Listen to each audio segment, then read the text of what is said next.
पढ़ने में मन नहीं लग रहा साहब का, तो मेरे दोस्त आप मुझे बता दीजिए कि आपका मन किस में लग रहा है,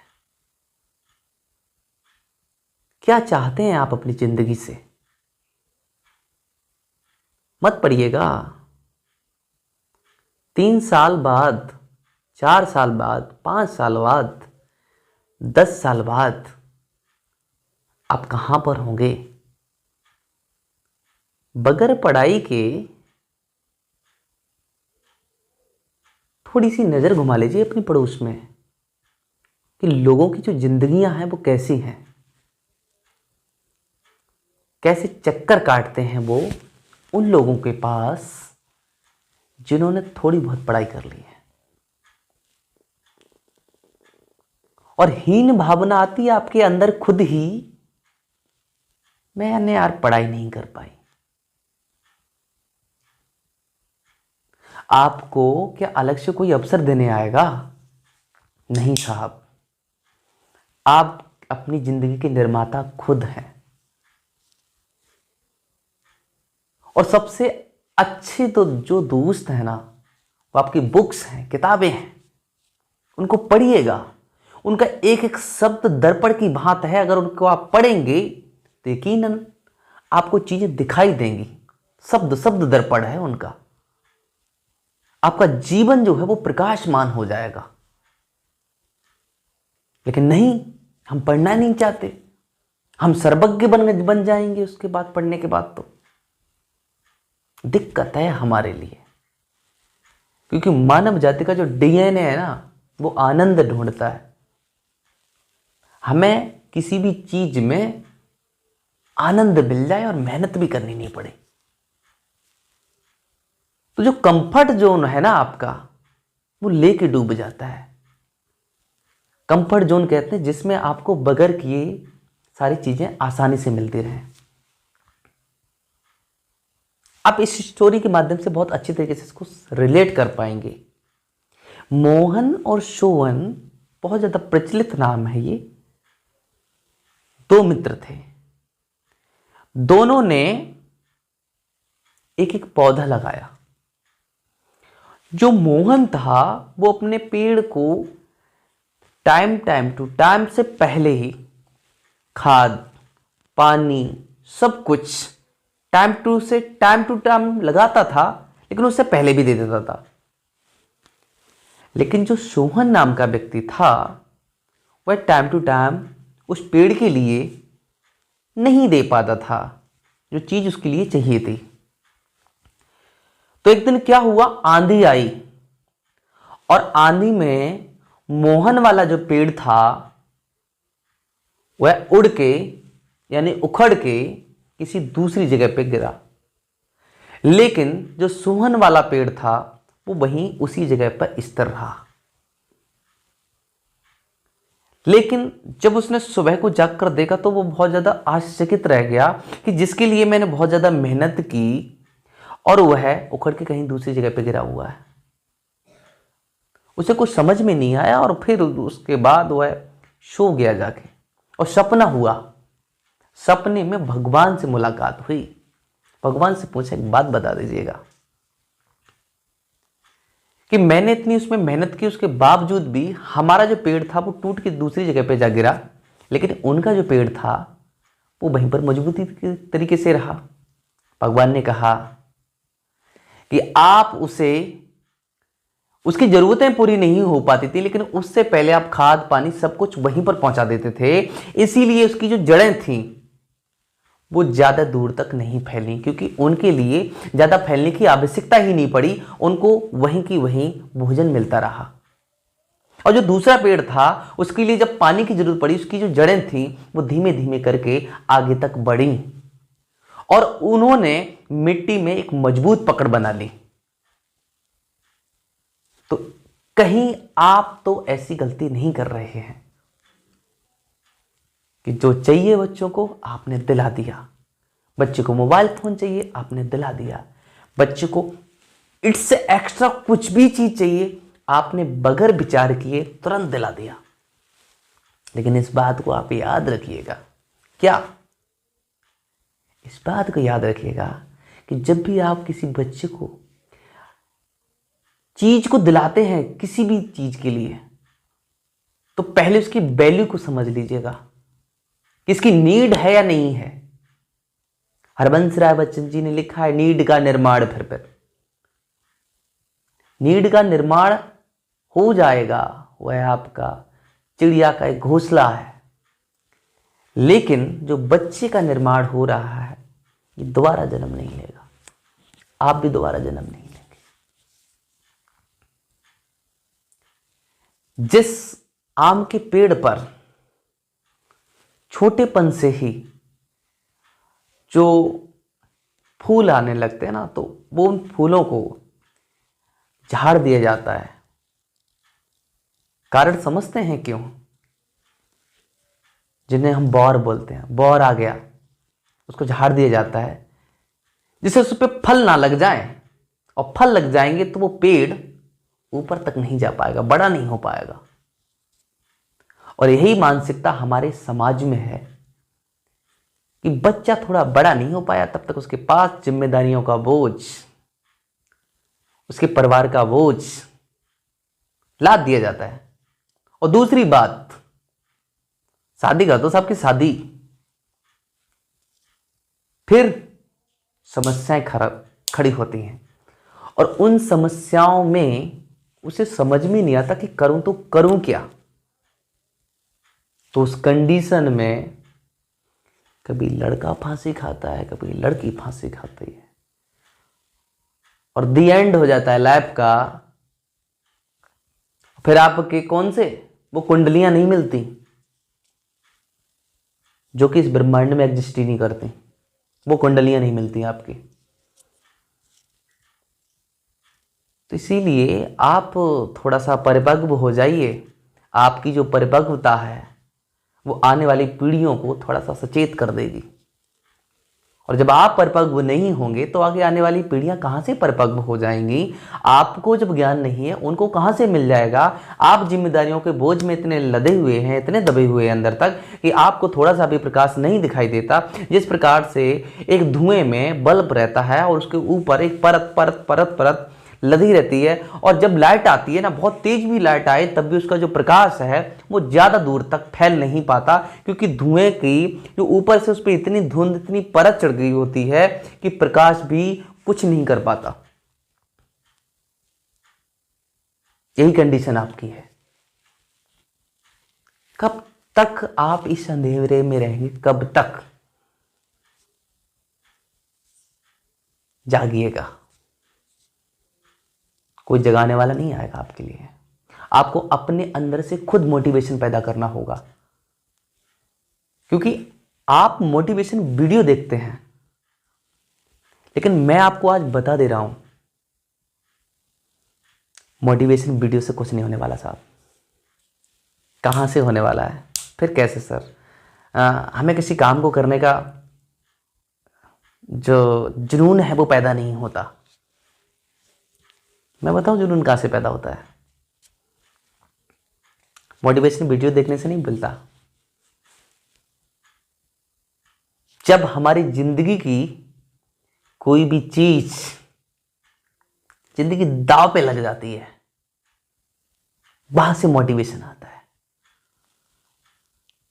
एक हिरण था, हिरण, उसके लिए जो शेर था वो दौड़ा रहा था। बात तो समझ में आ गई होगी। उसकी दौड़ जो थी ना वो 10 गुनी हो गई थी। कारण जिंदगी दांव पे लगी हुई थी साहब, जिंदगी दांव पे। सर फिर भी 1-2 बार सुन लेते हैं, फिर तो मन में आ जाता है, लेकिन 2 दिन तक पढ़ते हैं, उसके बाद फिर वही कंडीशन बन जाती है। कोई बात नहीं, मैं उसका भी एग्जाम्पल बता रहा हूं आपको। आपको कोई ये डिसाइड कर दे कि आपकी जो लाइफ है ना 30 दिन की है, और उसमें एक टास्क दे दे कि अगर आप 5 मिनट में 2 किलोमीटर की दौड़ पूरी कर देते हैं तो आपकी जो लाइफ टाइम है, लाइफ लिमिट है, वो बढ़ा दी जाएगी। अब मैं आपसे कहूं कि चलो कोई बात नहीं, सो जाओ, कोई दिक्कत वाली बात नहीं है, आप कहें नहीं नहीं नहीं, ये बात नहीं है भाई, ये तो हम प्रैक्टिस करके ही आएंगे, इसकी तो हम पूरी दौड़ लगा के ही आएंगे यार, जिंदगी की सवाल है यार, 29 दिन वैसे ही रह गए, आज का दिन वैसे भी निकल गया। उस दिन आप अनजा करके सो जाओ ना, क्यों नहीं सो रहे? हम तो नहीं कह रहे आपसे कि भाई दौड़ लगाने जाओ आप, लेकिन आप दौड़ लगाने जाएंगे। अब आप नहीं सोएंगे, हमारे मना करने पर भी आप दौड़ लगाने जाएंगे, प्रैक्टिस करेंगे। क्लियर पॉइंट ये है कि आपका जो विजन है वो क्लियर हो गया, आपको करना क्या है वो क्लियर हो गया।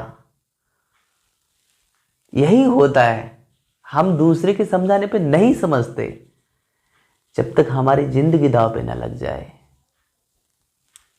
समझ लीजिएगा, बहुत गहराई से समझिएगा। जो हमारी लाइफ है ना, लाइफ हमारी, वो 4 हिस्सों में डिवाइड कर दीजिएगा साहब, 4 हिस्सों में, ज्यादा नहीं, 4 हिस्सों में। कैसे, मैं समझा रहा हूं। जो विज्ञान ने प्रत्यक्ष कर दिया है, ये घोषित कर दिया गया है कि जो आपकी लाइफ है ना, 60 ईयर्स, 60 वर्ष है औसत। समझना बहुत ध्यान से। 15 15 15 और 15, 15 एकम 15, 15 दूनी 30, 15 तीय 45, 15 चौको 60। मैंने जिंदगी को 4 हिस्सों में बांटा है, और अगर आप 15 साल के हैं तो आपका ये वाला हिस्सा है ना जो साहब, वो निकल चुका है, वो वापस नहीं आने वाला। अब आप कहां पर एंटर कर चुके हैं? सेकंड वाले में। और ये जो हिस्सा है ना 15 से, ये घोर स्ट्रगल का होता है। इतना स्ट्रगल करो, स्ट्रगल करो नहीं, करने वाला ही होता है। जो यहां पर स्ट्रगल कर देता है वो सूर्य की तरह चमक जाता है, और सूर्य की तरह तभी चमकोगे जब सूर्य की तरह जलना होगा, है ना। हर दीपक तभी उजाला दे पाता है जब वो खुद जलता है। हर मोमबत्ती अपने खुद को मिटा देती है। समझ में आया ना? वैल्यू आपकी तब बढ़ती है जब आप अपने आप पे बहुत ज्यादा मेहनत करते हैं, घिसते हैं। एक मक्के की, 1 किलो मक्के की जो कीमत है ना, वो 15-20 रुपए किलो हो सकती है, लेकिन वही मक्का अगर भुना के पैकेटों में बंद करके कर दी जाए तो वही मक्का 100 रुपए किलो होती है। इससे भी ज्यादा 200-500 तक हो सकती है, क्योंकि 5 रुपए का एक पैकेट आता है छोटा सा, 5 रुपए का, 10 रुपए का। और जब वो भुंटी में होती है तो कम, भुंटी से निकला है तो थोड़ी ज्यादा वैल्यू, उसके बाद ज्यादा और ज्यादा वैल्यू, उसके बाद और ज्यादा वैल्यू। तो वैल्यू आपकी साहब तब बढ़ती है जब आप उसके लिए रियलिटी में वैल्यू देते हैं। लेकिन हम कॉन्सेप्ट को समझा रहे हैं आपको। 15 साल में आप एंटर कर रहे हैं, यहां पर खेल शुरू होता है मजेदार वाला। यहां पे आपने एंटर किया साहब, 15, 16, 17 साल हो गए। यहां पे लड़का हो जाता है 18 साल का, और लड़कियां भी सुन लो, दोनों होते हैं, लड़का और लड़की दोनों। माइंड और आपकी बॉडी के हार्मोन्स, दिमाग कैसा चल रहा है, दोनों ही जागृत हो जाते हैं। और वह कंडीशन जो है ना, वो तपस्या करने वाली होती है। इस कंडीशन में आप अपने हार्मोन्स की भी तपस्या कर रहे होते हैं और अपने स्ट्रगल की भी तपस्या कर रहे होते हैं। और जो अपने हार्मोन्स पर विजय पा लेते हैं वो लड़का देखो बहुत बढ़िया निकला, चमक गया वो। अरे साहब चमका नहीं, तपस्वी जिंदगी जी उसने। लेकिन आज के कहते हैं, आज के में कौन सा दूध का धुआ है। भैया एक बात बताओ मुझे, धुएं की छोड़ो, जो तुम्हें करना है ना उस पर ध्यान दो। जब मैं अपना डिप्लोमा कर रहा था इंजीनियरिंग का, है ना, तो सैटरडे वाले दिन भंडारा हुआ करता था, वहाँ पे जाया करते थे भंडारे में। क्योंकि सैटरडे वाले दिन जब भंडारे में जाते तो खाना नहीं बनाना पड़ता था, इसी के लालच में जाया करते थे वहाँ पे। और भगवान के दर्शन तो सिर्फ नाम मात्र के लिए करते थे। नमस्कार। तो बहुत लंबी लाइन लगती थी, खड़ी हुई होते थे। अब टाइम तो पूरा चला गया होता, तो बहुत लंबी लाइन थी। हमारे दोस्त ने कहा कि भाई ऐसे करो यार, चलो यहाँ से चलो, बहुत लंबी लाइन है, क्या करेंगे यहाँ पे। तो मैंने कहा फंडा यार एक तो सिंपल है। उसने कहा कैसा। मैंने कहा तुझे यार लंबी लाइन दिख रही है और मुझे वो भोजन दिख रहा है, डिपेंड आप पे करता है कि आपको दिख क्या रहा है। हार्मोन्स दिख रहे हैं, आपको लाइफ में जो करना है वो दिख रहा है।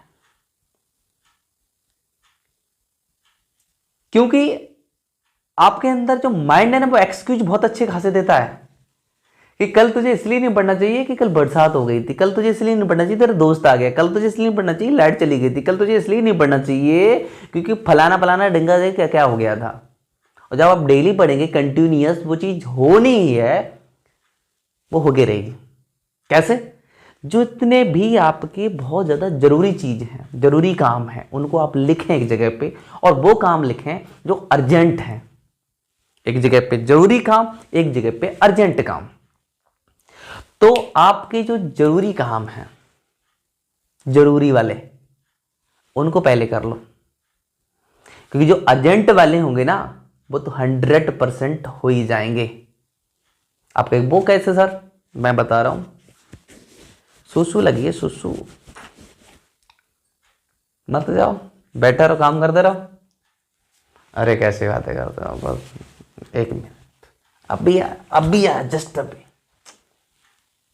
अर्जेंट हर हालत में करोगे आप, किसी भी हालत में हो आप करोगे इसको, तो अर्जेंट वाले काम तो हो ही जाएंगे। जो जरूरी काम है उनको पहले निपटाइए आप। 18 साल की उम्र में यहां पर जैसे ही आप आते हो, लड़का 20 साल का हो गया, 18 साल का हो गया, मोहल्ला पड़ोस वाले, घर वाले सोचते कि भाई शादी, माइंड जो है वो वाइब्रेट होने लगता है, शादी, खुश हो जाता है वो, शादी, और भाई शादी हो। लेकिन मेहनत तो की नहीं है, 1 रुपए पैदा नहीं कर रहे हैं। नारी देख मन अति हर्षाना, बेड़ी भारी सो नहीं जाना, उसको नहीं जानते। सब कुछ होता है। फिर इसके बाद फिलहाल हम शादी नहीं कर रहे हैं, थोड़ा सा आपको स्ट्रगल करा रहे हैं। यहां पर आपको, यहां इस कंडीशन में, इस बीच वाली कंडीशन में होते हैं जब आप, तो यहां पर आपकी मैरिज हो जाती है, शादी हो जाती है। और यहां से जब आप आगे की तरफ बढ़ते हैं, आगे की तरफ बढ़ते हैं, आगे की तरफ बढ़ते हैं, तो यहां पर आते आते आते आते बच्चे हो जाते हैं। अब खुद पढ़ें या उन्हें पढ़ाएं, खुद की जिम्मेदारी समझे, उसकी जिम्मेदारी। बनियान फट गई है पीछे की, समझ में ही नहीं आता क्या करे। उधर के पापा कपड़े, खुद की देख रहे बनियान, उसके कपड़े, फंस गया बेचारा, क्या करे, दुखी आत्मा। उधर इसकी मम्मी कहेंगी बच्चे की, बताओ जल्ला किला अभी तक कपड़ा ना आए, जो इस नंगो फितरा तो नंगो ही फितरा ही है, समझ लो। अब जो मानसिकता है ना, वो बच्चा किस माहौल में ढलेगा उसके जिम्मेदार आप होंगे, बच्चा नहीं, उसका दोष नहीं है। आपने जिस माहौल में उसे ढाला है वो चीज बनने जा रहा है, वो वहां से वो बनेगा जाके आगे। उसके निर्माता आप हैं, वो नहीं है। आगे की जो स्ट्रगल लाइफ आपकी है उससे 4 गुनी लाइफ स्ट्रगल की, मेहनत की उसकी होने वाली है, क्योंकि आगे महंगाई बढ़ने वाली है, आगे के जो काम हैं वो बढ़ने वाले हैं, आगे की सुविधाएं बढ़ने वाली हैं, कई सारी टेक्नोलॉजी आने वाली है, उनसे वो अनभिज्ञ है बिल्कुल। क्या करेगा जब अनभिज्ञ है? तो करो मजदूरी, आप जो करते आए वही तो सिखाओगे आप। नहीं समझ में आता साहब आपके लिए, मत आए समझ में, हमारे भी नहीं आता। सोचो जरा, यहां पर, और जैसे ही आप 30 की साल को क्रॉस करते हैं, यहां पे 3 चटा ऐसे आपको दिखाई देने लगते हैं, ऐसे। फिलहाल मैं इसको मिटा दे रहा हूं, है ना। ये जो दिखाई देंगे ना आपको, वो 30 की उम्र के बाद, बच्चे जो है ना वो तुम्हारे बराबर हो जाएंगे आगे। यार इनकी शादी करनी है, मुंह तुम्हारा फटे जोकर की जो वो होती है ना चोटी, वही क्या बोलते हैं, जोकर की टोपी, वही लगाए घूमेंगे दर दर। वो समझ में नहीं आ रहा क्या किया जाए।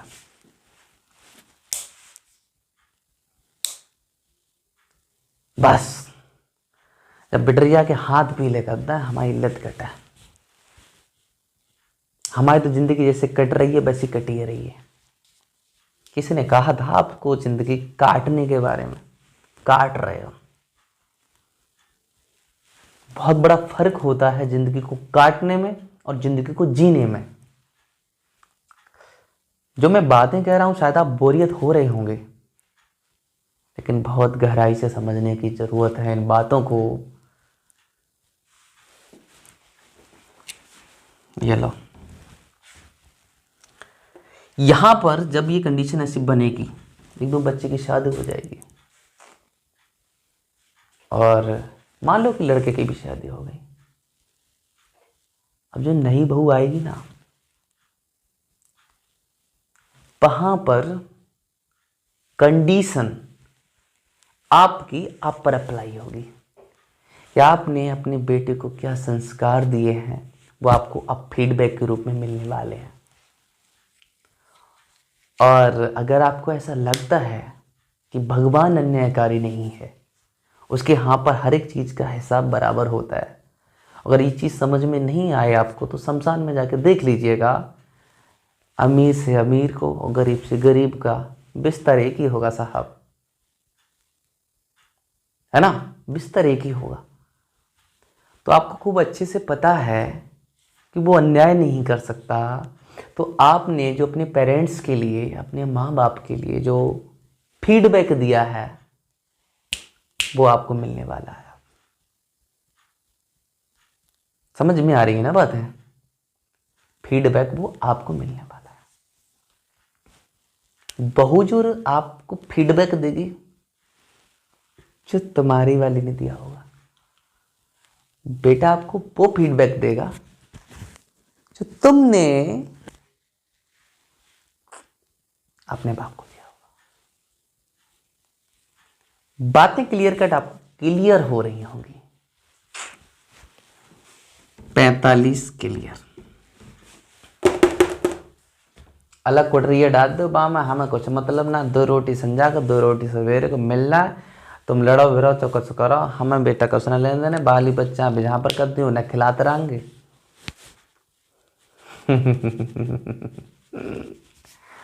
यही चीजें होती हैं साहब।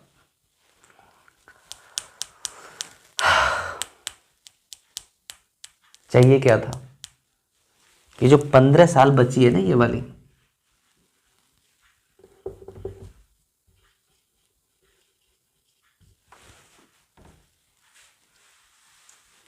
इसमें ऊपर जो हम मिलाप करेंगे जाके ना किसी से, ये उसके लिए है।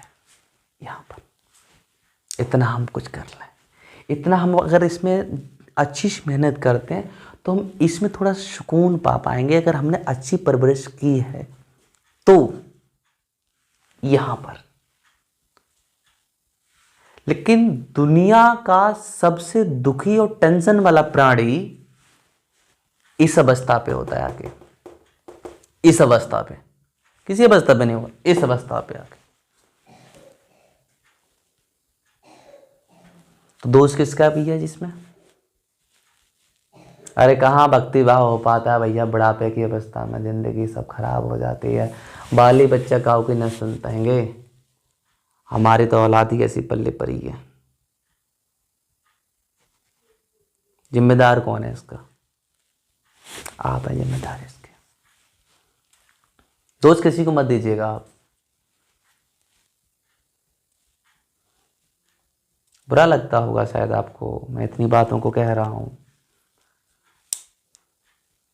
है ना। सिचुएशंस आपकी अपने अनुसार ढलती हैं।